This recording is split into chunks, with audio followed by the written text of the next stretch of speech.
Welcome to the Crazy Dre Podcast Show. Ladies and gentlemen, boys and girls, this is your main man, aka Crazy Croc, aka Andre's Podcast.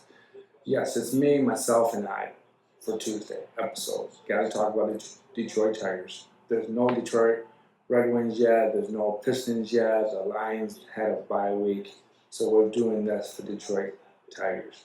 Detroit Tigers and just tied the series against Cleveland Indians. As most of you guys know, we beat Houston Astros in the wild card series. Before I move on to that Cleveland and Detroit Tigers series, I want to talk about Verlander and Houston. So you got to remember, like Verlander, we traded Verlander to Houston, and I didn't have the opportunity to talk about this. But it's this full circle, when it's half a circle, or 3/4 of a circle, of realizing that there is life after Verlander, Max Scherzer, and Leland, and all those guys that made Detroit Tigers great in the mid 2000s and through 2004 to 2014. And it's just the irony of that when Detroit won that series against the wild card game against Houston, the cameras went right on Verlander, and it was so strange to see a guy that we used to holler for, used to vote for and go for it because he used to pitch for Detroit, and it just the look on his face just says it all. It's like, man, I could have been with Detroit for that setup to rebuild. But this is in 2017, I think, that we traded him. So he would have been there, I think it was 2017, because I know that our catcher Rogers was still in the minors. And that's one of the guys that we got is our catcher. And if Verlander stayed in Detroit for 14 through now, that would have been another 10 years, almost 11 years. But it all worked out. And, it worked out for Verlander to win 2 World Series. Yes, maybe there's a controversy about them cheating and stealing signs and everything with it. But it all worked out. We got AJ Hinch because he had to resign from his Houston Astros job, even though he didn't stop the guys in Houston from stealing signs, because everyone steals signs in baseball, football, basketball. I mean, it's part of the sport. You have to change the signs. You have to change the get-up for it so that the other team doesn't catch on to it. And AJ Hinch just happened to be that guy for Houston that didn't really say anything to the rest of the team and to the Houston Astros team, say, you guys can't do that. But he didn't. I don't think he said that you guys shouldn't do that because it's part of baseball. So Detroit got lucky that we had an opportunity with AJ Hinch. And I don't think people are really talking about AJ Hinch as probably the most valuable manager in baseball. And I say this because you take a team, you take a bunch of these guys. Most of these guys are rookie players. They've when they went into this Houston Astros series, only Matt Verlander had playoff experience when he was with Philadelphia Phillies, and the rest of the team were guys from the minor leagues and coming up. And Hayward Abias, he's not playing. He hasn't played that well since whenever he came to Detroit. So ever since Detroit set Baez out on August 13, Detroit had a hell of a run. And it just says a lot about AJ Hinch. A lot of these managers will have a peer pressure and say, hey, well, we're paying this guy so much money, and it'd be a waste of money for us to bench him. We have to play him. This is a must deal. And you got to give AJ Hinch and say, no, we don't need to play him. He's not hitting the ball well. I can get guys come up. I got Sweeney coming up. I got Cole Keith, who signed a huge deal in Detroit, and he just happened to be in a very in the first month in the MLB, he wasn't hitting the ball that well. And when you see that, you see, what's going on? We just signed this guy for like $30-40 million, and he'll get the rest of 60 or whatever in years 7, 8, and 9. But don't quote me on the numbers of what he's going to get paid. But he changed his batting style, and instead of having a big kick, he shortened down his kick and started making a lot of contact hitting. And not only did he hit home runs, but he hit doubles and singles and maybe a couple of triples here and there. And then we bring up Winsell Perez, another guy that he's just really on cue. And then you get Mooney, and this kid, she's hitting the ball real well. And the way that AJ Hinch is utilizing his bench is something that's not. I mean, maybe I'm not just in baseball enough to recognize it. Maybe other teams in the MLB do this all the time, and maybe because ever since my father has died, I've been kind of like refocusing on things that he and I had a lot in common. So maybe that in itself has made me out of touch in baseball. Maybe a lot of these MLB teams are using the bench. But to have a rookie bench, to have a lot of these minor league players come up, AJ Hinch should be the manager of the year. I mean, no question asked. If you look at the bullpen, you have Brisky, you got Holton, you got Foley, you have Will Vest, another guy. I mean, I don't know how to explain it to people, but Detroit is a lot of fun to watch. We'll get into the game against Game 2, but I want to get into the Game 1. And this is Game 1, and you start Holton, and you seem to my thing about starting a bullpen pitcher in the LDS series, and Skubal has 5 days off. You kind of think, why don't you start Skubal? Because you want to have first game impression, and you want to take the chance to take the lead in the series and put the series pressure on Cleveland. And AJ Hinch starts Holton. And what I really don't understand is that if he's rested, Skubal's rested, you start him on Game 1, and you need him on Game 5 or Game 4, or at least Game 5. Let's say it goes 5-game series, it's in Cleveland. Then you have an opportunity to play him again.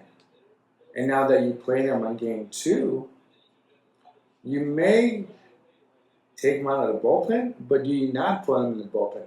Because if you go to Game 5 and Skubal pitched Game 2, and now it's like 6-7 days later, or maybe less than that, because I think Game 3 and 4 are back-to-back. I think Game 3 in Detroit is on Wednesday, and it's the 9th of October, and the 10th is on a Thursday. So I wonder if they're doing that because they want the series to be over on Saturday or something. But I don't know. I should be looking at this schedule, but that's not important. The important thing is that if you started Skubal Game 1, and if you won Game 1, you would have had another extra day for him to take a day off.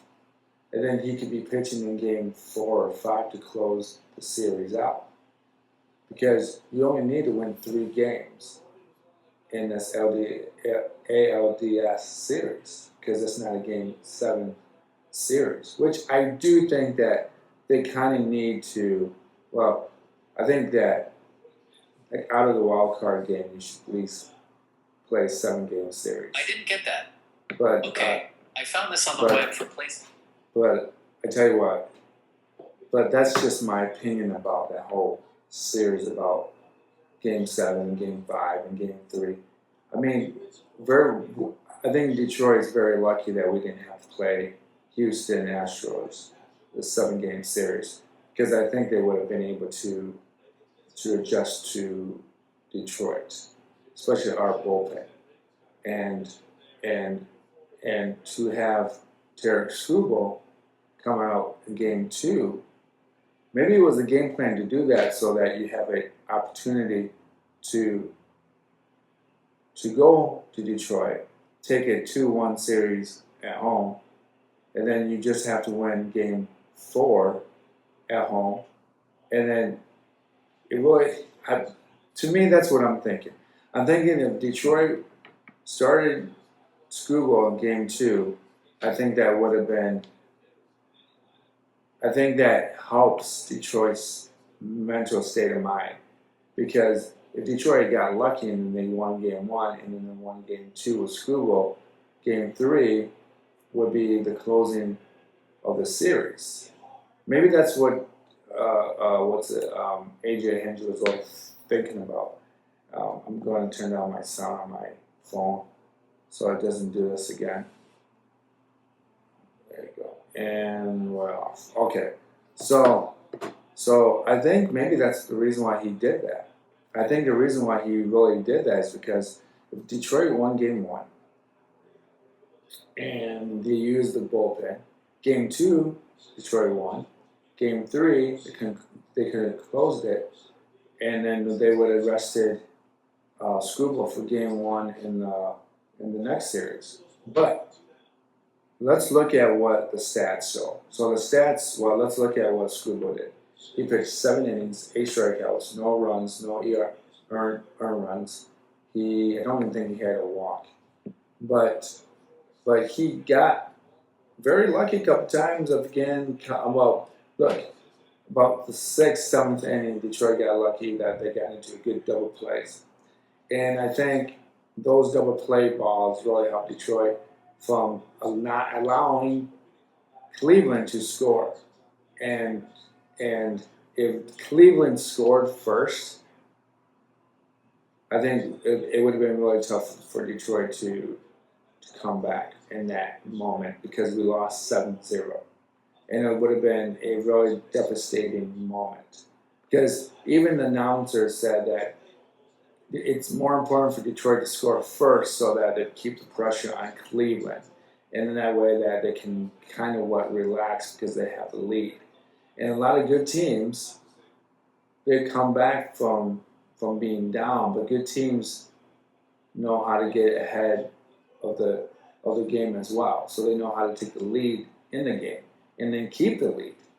Where teams that get lucky, and you can consider Detroit Tigers lucky, is that they keep coming back when they're far behind, like 4-1, 3-0 when they did it with San Diego in San Diego. That's kind of the game that started the whole momentum of the Detroit making comebacks and making wins and started to believe in themselves. But good teams, they know how to take the lead and keep the lead, and good teams know how to come back from being behind in the 7th, 8th, and 9th. And Detroit has a phenomenal way of scoring between the 6th inning and the 9th inning. So that in itself is crazy. So Skubal had 8 strikeouts, no walks, no earned runs, no runs. And when you put in, I think, Vest came in there and he pitched an inning and a half, I think, if I look right. I'll look here. But I am going to talk about Matt Boyd. And Matt Boyd used to be part of Detroit Tigers organization for 8 years. But as of right now, I'm going to stick with Detroit. So Vest pitches an inning. He has 1 strikeout. And then Brisky ends the game in the 9th with 2 strikeouts and then a pop fly out.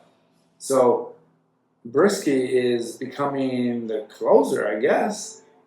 And I don't know what's going on with Foley, because Foley almost gave up a game in Houston. So there's something going on with Foley. I don't know if it's his shoulder, his back. It must be, maybe he's not in the moment type of guy. Maybe he's just too. Maybe he's got ants in his pants. I guess I can't tell you. I can't tell you how it would feel to be a pitcher, and your job is to close the game, and then you blow the game. So basically, that's kind of what happened to Cleveland. And so in the top of the ninth, Emmanuel Clace, he's got one more out to go. Detroit has 2 outs, and Rogers, our catcher, hits the ball right in the center of the field, in center field. So we got 2 outs, and then you get then you get Sweeney. Sweeney makes contact with the ball, and then it takes Rogers to third base, so it's a man on first and third. Now, what's crazy about this is that Detroit has Carpenter up there up to bat, and he loves right-handed pitchers. And they didn't play him at all in the game because Matt Boyd is a left-hander, and left-handers are not great at hitting the ball out left-hander pitching. So this is the genius of AJ Hinch. So Emmanuel is out there in the ninth, Clace to close the game, or 0-0. So if Detroit doesn't score, we're all assuming that Cleveland might score and win the game. But that's Detroit. Detroit makes their edge. They just know how to stay in the game. They know how to make the moments count. And this is something that we as fans are not used to seeing this at all, besides this year. So Emmanuel Clace is out there. He gives up 2 hits, and Carpenter loves right-handed pitchers, and he loves batters on base. And his average is like 346 and something like that. And what's crazy is that the Cleveland manager doesn't pull him out and throw a left-handed pitcher in there. And that in itself is the most inexperienced manager in baseball, because the numbers don't lie. If you got Carpenter, who loves right-handed pitching and loves batters on base, he's known to hit home runs. He's always known to hit home runs. And that's what's crazy about this is that Clace throws Carpenter a couple of fastballs, and based on the announcers and visualizing it or watching it myself, you can see that Carpenter really can't keep up with the fastball. And then when Clace throws him a bunch of sliders, you can tell that Carpenter was seeing the pitches better and better. And what's more nuts is that he decides to throw 3 sliders to Carpenter in a row. And what's nuts about that is that by the second slider in a row, you could tell that Carpenter was catching up with the ball. He knew where the ball was going to be landing. He knew that the ball was going to be up. It was just his intuition. And I really do think a lot of these hitters just don't get lucky and make contact. I think it's about doing your homework, doing your research, but understanding the moment of the game. And Carpenter really knows how that moment works. And so does Patrick Meadows at times. But even Riley Green too. But here's the thing. He throws him a slider the 3rd time. And this slider he takes even more speed, velocity off this pitch.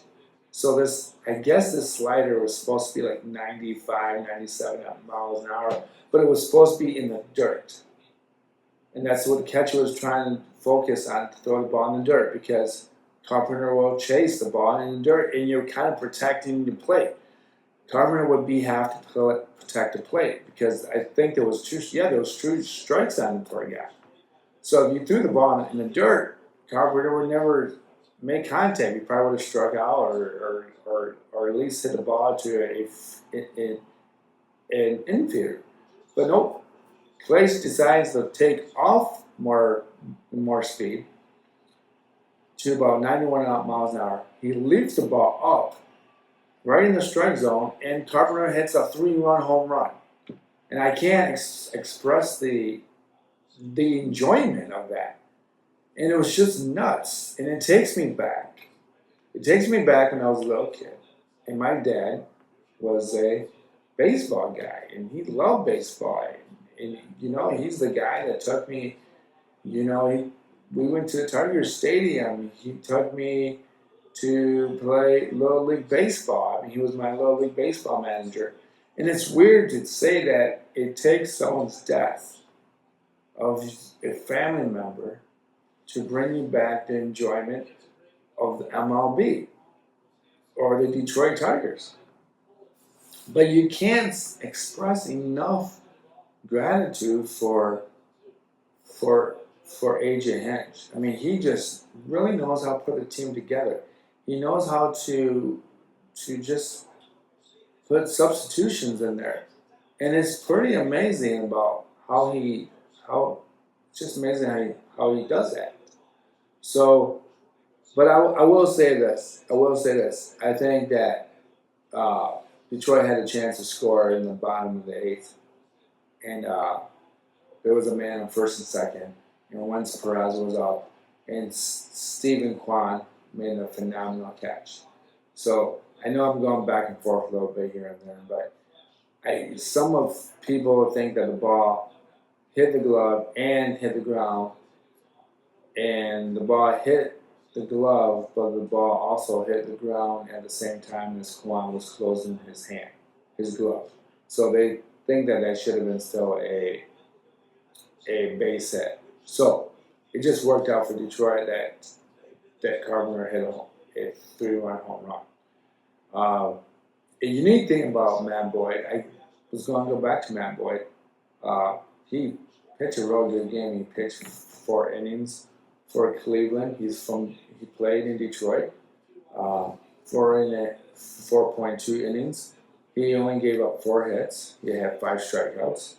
And I remember watching Matt Boyd, and I really didn't think he was that good. And to come to find out, he had, Tommy John surgery, and it was kind of cool to find out that him and Tarik Skubal are great friends. And it was kind of cool to hear that Tarik Skubal was asking Matt Boyd questions about pitching.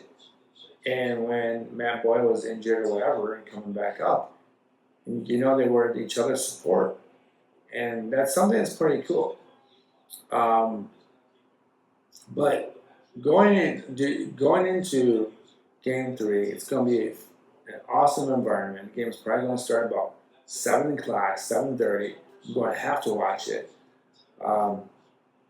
This miracle, it just keeps coming, keeps going, and it's so much fun. The NFL game is on right now, but I'm watching the Yankees in Kansas City, and it's just a lot of fun to watch this. Baseball's a lot of fun. I just don't know what it is. I think it's not like basketball, where the points are scored left and right. I don't think it's like, I don't think it's like the NFL, where the NFL you score a touchdown, you have to come back, score another touchdown, and make it tie up the game, or 7-3, whatever. I mean, it's a little slower. You get the pitchers, and then the pitcher takes his time. Well, now they have to take 20 seconds to throw the ball into home plate because they're speeding up the game. But it's just that dramatic moment of waiting for the pitcher to throw the ball to home plate and see if the hitter can actually hit the ball. So, and I've always been a baseball fan. And I just love baseball. I have almost all the MLB hats. I need Toronto. I need Toronto Blue Jays. I need who else do I don't know who I need. I need Minnesota Twins. I need I don't know. I need a lot. Seattle Mariners. That's 3. But I need hats. I need like 9 more hats, and I'm done. And I'm not collecting any more baseball hats, but or any football hats. I mean, I just gotta stop buying hats. So here we go, folks. So here we go. I think I want to leave this podcast with a concern, and this concern is more like about gambling and poor sportsmanship. So, and I'm getting annoyed by this person a lot. And this person and I are, good acquaintances. I think we're decent friendship. I think I call it decent friendship. And and and this person has challenges in his life, but I don't think that in itself is an excuse for his behavior. So he likes to gamble. I gamble once in a while if there's certain games I'm watching or certain things I come to find out about a team or teams that I bet on or whatever. I usually bet on the NFL season, mostly on the weekends that I have off because I can do a lot more research. I do sometimes do March Madness and pick teams and all that. And sometimes I try to do MLB. But MLB is really tough this year. So a lot of my MLB bets didn't work out. But this is one thing this is what bugs me about gamblers, about profusely gamblers, is that first of all, you can't blame a player to not do what you need him to do to win the parlay, or to win a game, or to win an inning, or if it's a live bet, or how many strikeouts he needs, or whatever. So one thing that bugs me is that this person will just yell at the TV, and he will get upset, and then he'll blame the whole Skubal on that person or that team that loses his parlay. And what bugs me about this the most is that he'll just text me and say, "Hey, this so-and-so guy sucks." And he knows that my teams are Michigan and Detroit Lions and Detroit Tigers and the Red Wings. And I'll use an example for Skubal. So Skubal was going through, let's say, a 3-4 game winning streak, which means that team was winning the games. So the Tigers were winning. He may have not won that game. He may have had a draw because the game could have been 0-0, 1-1, or 2-2 when both pitchers left the game. But let's say the game was 2-2 and the Tigers end up losing that game and Skubal just happens to be pitching that game. He then texts me and says, "Those effing Tigers, they blew it and Skubal sucks and all that." It's like, no, Skubal doesn't suck, and Detroit lost that game. And they were on a 5-game winning streak. And Skubal was on a 4 or 5 game winning streak. So hypothetically, Skubal would lose 1 out of 6 games at that point. Now, I'm not saying he loses 1 out of 6. That's not the point. The point is that he was on a winning streak, so sooner or later, that winning streak would have to come to the end. And that's something that the Tigers were on a 4 or 5 game winning streak, or 6, whatever. I don't remember how many games it was. But you got to understand that they're going to lose a game here and there and not win 10, 15, or 20 in a row just because Tarik Skubal is in the game.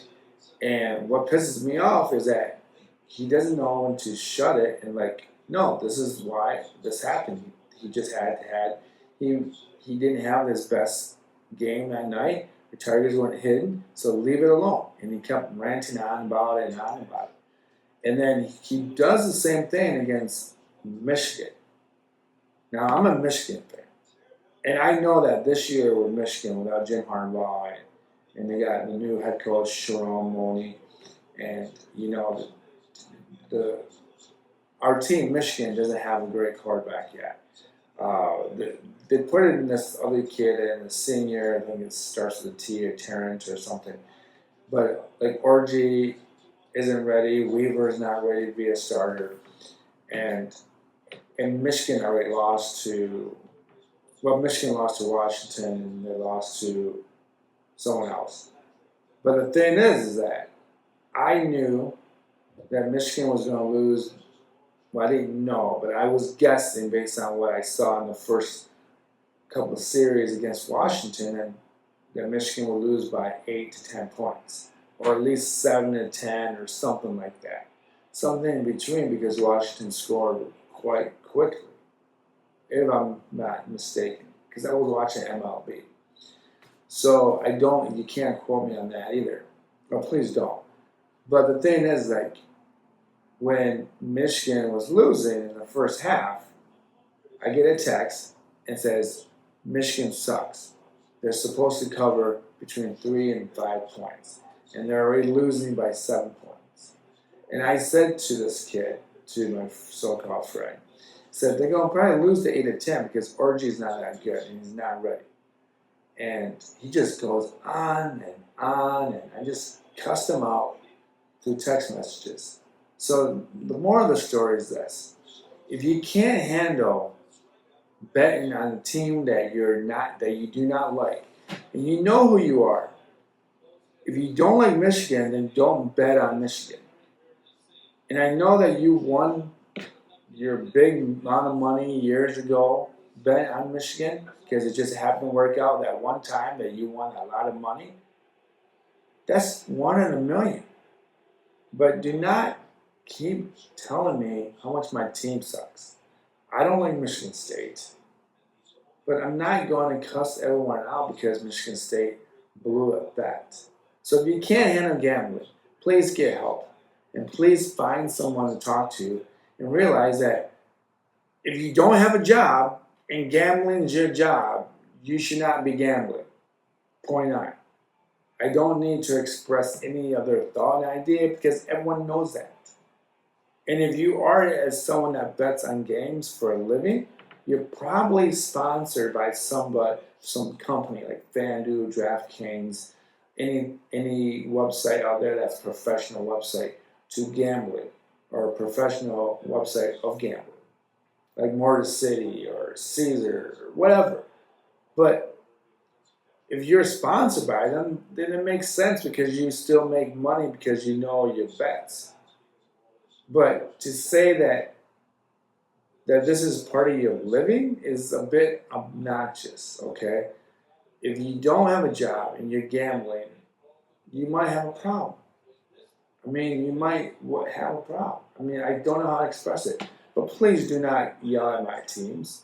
Please do not use excuses that my teams suck, because they don't suck. They're a bunch of kids. And this is one thing I want to make sure people realize. When you bet on college kids, on college games, and college football, and March Madness and all that, remember, these guys are 18 to 22 years old. They're just kids. They're not. I mean, they want to win just as bad as you do, but they're not going to win it for the money. Well, now that you have the NIN, whatever, that money-making machine where you can sign players for so much money to come to your school, which is, I think, it's a scam because, first of all, if that school tells this kid to transfer to another school and it comes find out that school doesn't have enough funds to pay him, he's on the bench and not getting paid now, which I think is quite bullshit. I don't know if they changed that or not, but that's what I heard. That's what's happening. They're giving people false hope about transferring to schools so that they can get paid.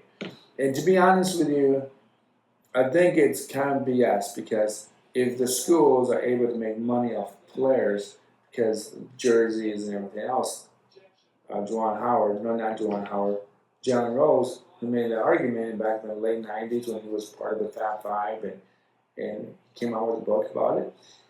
I mean, it's kind of bullshit. So, and you got to remember, college is for education purposes, and school will help you get your degree or help you along. And it's just it's kind of like an internship of a sport.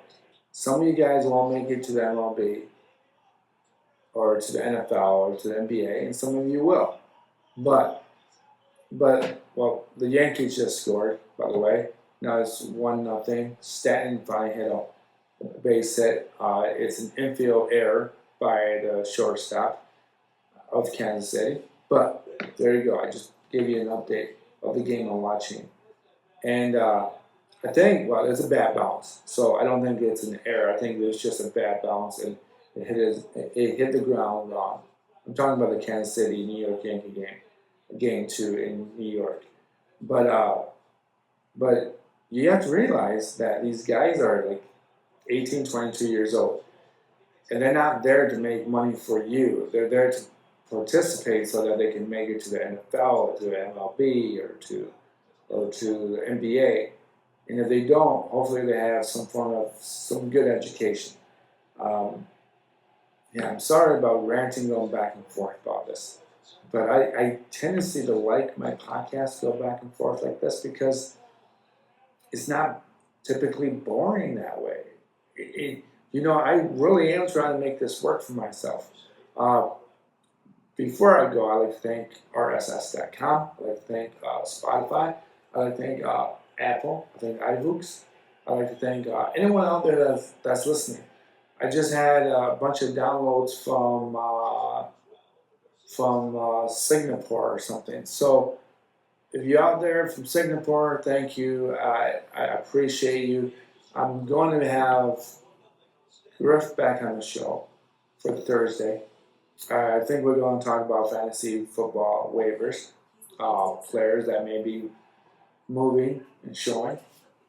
Devontae Adams is probably going to the Jets because he'll be with his longtime quarterback, Aaron Rodgers. Aaron Rodgers needs help, I guess, And Devontae Adams, you just can't stand Minshew. Minshew is just not the starting quarterback that you wish that he was going to be. And I think Griff, the fantasy football guy that I have on, he also said the same thing. Well, I don't know. I think he said that about